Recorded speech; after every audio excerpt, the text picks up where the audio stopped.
నమస్కారం మిత్రులారా, నేను మీ జర్నలిస్ట్ రమేష్ని. అసలు ముచ్చట ఏదో తెలుసుకోవాలి.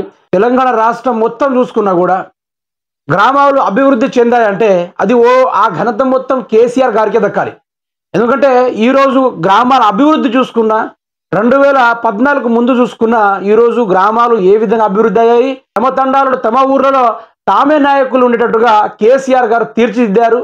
ఆ రోజుల్లో అమాయకుల ప్రజలపైన ఇష్టానుసారంగా పనులతో వేల కోట్ల రూపాయలు దోచుకున్న అదే కాంగ్రెస్ సంస్థను తిప్పికొట్టడానికి కేసీఆర్ గారు గొప్ప నిర్ణయం తీసుకున్నది గ్రామ పంచాయతీలు ఏర్పాటు చేయడం.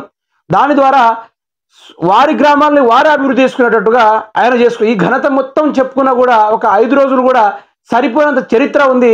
దానికి ఈరోజు కాంగ్రెస్ ప్రభుత్వము బిల్లులు చెల్లించకపోవడంతో ఆ గ్రామ పంచాయతీలు కానీ కార్యదర్శులు కానీ అప్పుల పాలైతే ఉన్నారు.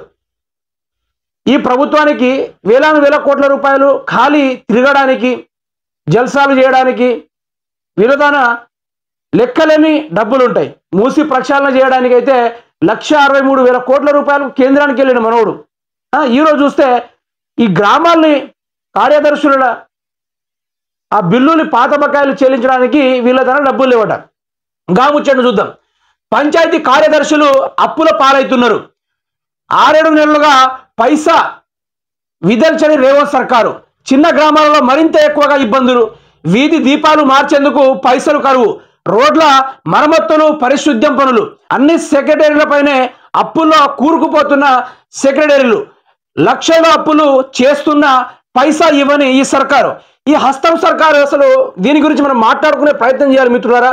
ఎందుకంటే ఒక నెల కాగానే కేసీఆర్ ప్రభుత్వంలో ఉన్నప్పుడు, బీఆర్ఎస్ ప్రభుత్వంలో ఉన్నప్పుడు నెల కాగానే లేకుంటే పండగ సందర్భాలకు ఆ వీధి దీపాలు మార్చుకుంటూ వెళ్ళేటోళ్ళు.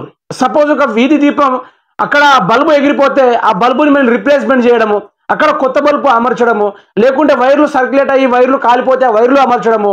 ఈ విధంగా గత ప్రభుత్వంలో ఉన్నప్పుడు కార్యదర్శులు కానీ సెక్రటరీలు కానీ ఈ విధంగా పని చేసుకుంటా గ్రామాన్ని సస్యశ్యామలం చేయడం, చీకట్లను అంధకారం నుంచి తొలగించి వెలుగును నింపారు. రాత్రిపూట కూడా బ్రతుకుల్లో వెలుపుని నింపింది గత ప్రభుత్వం.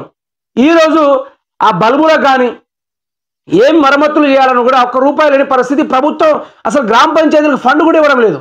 అరే గ్రామ పంచాయతీలకు ఫండ్ ఇవ్వాలన్నా మొదటి సర్పంచ్ ఎలక్షన్లు పెట్టాలి కదా.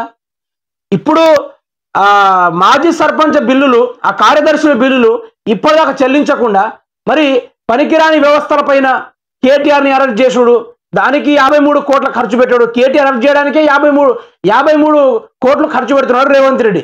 ఆ మూసి ప్రక్షాళన కోసం ఎవరికి గింజంత రవ్వంత అవసరం లేని మూసి ప్రక్షాళన చేయాలని ఆయన 1,63,000 కోట్ల రూపాయలు 30 సార్లు దానికోసమే ఢిల్లీకి పోయినట. 10 కోట్లు ఖర్చు పెట్టుకొని 30 సార్లు ఢిల్లీకి పోయిన ఘనత ఎవరికైనా ఉందా అంటే అది రేవంత్ రెడ్డికి మాత్రమే ఉంది మిత్రులారా. అదేవిధంగా చూసుకున్నా కూడా రాష్ట్రంలో ఎటువైపు చూసుకున్నా సమస్యలు ఆరితేరుతూనే ఉన్నాయి. ఇంకమ్మా నువ్వు చేసేదేందో కానీ అట్లీస్ట్ మాజీ సర్పంచులైనా బిల్లు చెల్లించాలి కదా, ఆ కార్యదర్శులకైనా బిల్లు చెల్లించాలి కదా. వాళ్ళు అప్పులు చేసుకుంటూ బిల్లులు వస్తాయేమోనని అప్పులు చేసుకుంటూ 1-2 రూపాయలతోటి మిత్తితోటి పైసలు పట్టించుకుంటూ వారి గ్రామాల అభివృద్ధి కోసం వాళ్ళు పాటుపడతా ఉంటే ఈరోజు ప్రభుత్వం వారిపై దృష్టి సారించడం లేదు. మాజీ సర్పంచ్ బిల్లులు ఇది మన రాష్ట్రము, పక్క రాష్ట్రం అయితే కాదు కదా. ఎవడో పాకిస్తాన్ వచ్చి ఇక్కడ సర్పంచ్ గానో సెక్రటరీ గానో ఎవరు చేస్తలే. ఇది మన తెలంగాణ, మన గ్రామం, మన సర్పంచులు, మన కార్యదర్శులు. ఉడియంకం అదే గ్రామం నుంచి పన్ను వసూలు అయ్యేప్పుడు తినడం తెలుసు, వాడుకోవడం తెలుసు. కానీ ఈరోజు అదేవిధంగా ఆ గ్రామాలను అభివృద్ధి చేయడానికి పాటుపడ్డ కార్యదర్శులకు సర్పంచ్ మాజీ బకాయి బిల్లులు చెల్లించడానికి ఈ ప్రభుత్వానికి ఎందుకు చేతన కావడం లేదు? నిజంగా చెప్తున్నా మిత్రులారా, ఇది అభయహస్త ప్రజాపాలన కాదు, ఇది భస్మాసుర హస్తము, ప్రజల్ని ముంచే ప్రభుత్వము. ఇదే హస్తంతో సర్వనాశనం అయిపోయినని దీవించే హస్తము మిత్రులారా. మీరు అర్థం చేసుకోవాలి. గ్రామం నుంచి అభివృద్ధి మొదలైతేనే రాష్ట్రం అభివృద్ధి అవుతుంది. చిన్న బడుగు బలహీన వర్గాలు అయిన గ్రామాలు అభివృద్ధి అయితేనే ఆ కార్యదర్శులు ఏదైతే వాళ్ళు బిల్లులు పెట్టుకొని వాళ్ళు పైసలు పెట్టుకొని ఏదైతే పనులు చేస్తారో వాళ్ళకి బిల్లులు అందితే కదా ఈరోజు గ్రామాల అభివృద్ధి అయ్యేది.